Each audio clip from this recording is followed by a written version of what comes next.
मोर्चामुळे अख्ख्या राज्याचं राजकारण ढवळून निघालेलं आहे आणि त्यामुळं बीडचा माहोल बदलून गेलेला आहे। बीडच्या हत्या प्रकरणी वेगवेगळे तपास आता सुरू झालेले आहेत। कालच्या मोर्चामुळे एक दबाव निर्माण झाला आणि मुख्यमंत्री देवेंद्र फडणवीस यांनी फरार आरोपींच्या पूर्ण संपत्ती जप्त करण्याचे आदेश दिले। सीआयडी या ठिकाणी ठाण मांडून आहे। सीआयडीचे 3 टीम वेगवेगळ्या ठिकाणी काम करतायत।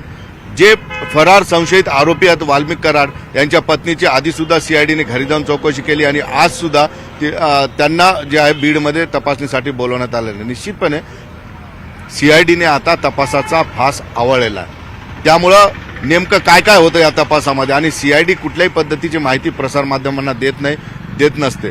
मात्र नेमकं काय चाललंय याविषयी बोलण्यासाठी माझ्यासोबत आमचे स्थानिक प्रतिनिधी सुरेश जाधव आहेत। सुरेश, आज पुन्हा मंजली कराड ज्या अंजली वाल्मिक कराड यांच्या पत्नी आहेत त्यांना तपासणीसाठी बोलवलेलं आहे। त्यांची आधी सुद्धा चौकशी झालेली आहे। नेमकं सीआयडी त्यांच्या पत्नीवर का फोकस करते असं वाटतं? नेमकं या सगळ्या प्रकरणाचा धागा दोरे आपण बघितले सगळ्यात महत्वाचं खंडणीचं प्रकरण या प्रकरणाच्या मुळाशी असल्याचं देखील आता सीआयडीच्या अधिकाऱ्यांनी देखील तशा पद्धतीने अनऑफिशियली बोललेलं आहे। पण यात सगळ्यात महत्वाचं म्हणजे वाल्मिक कराड हे 18-19-20 दिवसापासून फरार आहेत। तर त्यांच्या शोधाच्या अनुषंगाने आता एक कडी जी उघडायची आहे तर त्या अनुषंगाने त्या दिवशी देखील 3 तास कसून चौकशी करण्यात आली। त्यांचा मोबाईल देखील तपासण्यात आला। त्याबरोबर मोबाईलमधलं जे काही व्हॉट्सअप असेल डेटा असेल त्या संदर्भातली देखील माहिती घेतल्याचं सूत्रांकडून माहिती मिळते। विशेष म्हणजे एकंदरीत वाल्मिक कराड यांच्या जे 2 खाजगी अंगरक्षक आहेत त्या अंगरक्षकाची देखील चौकशी करण्यात आली। खाजगी सोबतच त्यांचे जे काही पोलीस प्रशासनाने दिलेले बॉडीगार्ड होते त्यांची देखील चौकशी करण्यात आली। त्यामुळे एक वाल्मिक कराडपर्यंत पोहोचण्याच्या दृष्टिकोनातून सीआयडी आता एक पाऊल पुढे टाकत आहे। विशेष म्हणजे आज देखील त्यांना सीआयडी वाल्मिक कराडचा जास्त शोध घेते। त्यांच्या अंगरक्षकाचे मोबाईल फॉरेन्सिक तपासणीसाठी घेतले। त्यांच्या पत्नीला या ठिकाणी बोललं जाते। त्यांचे सीडीआर काढले गेलेले आहेत। हा खंडणीच्या गुन्ह्याबद्दल तपास आहे।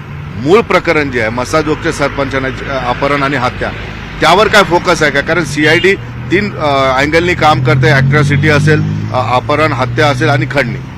या प्रकरणामध्ये ज्यावेळेस पोलीस प्रशासनानं हा तपास सीआयडीकडे दिला त्यावेळेस सुरुवातीला फक्त हत्येचा तपास सीआयडी करणार होती। मात्र त्यानंतर दाखल झालेली अॅट्रॉसिटी आणि खंडणी या 3ही गुन्ह्यांचा तपास आता सीआयडी करते।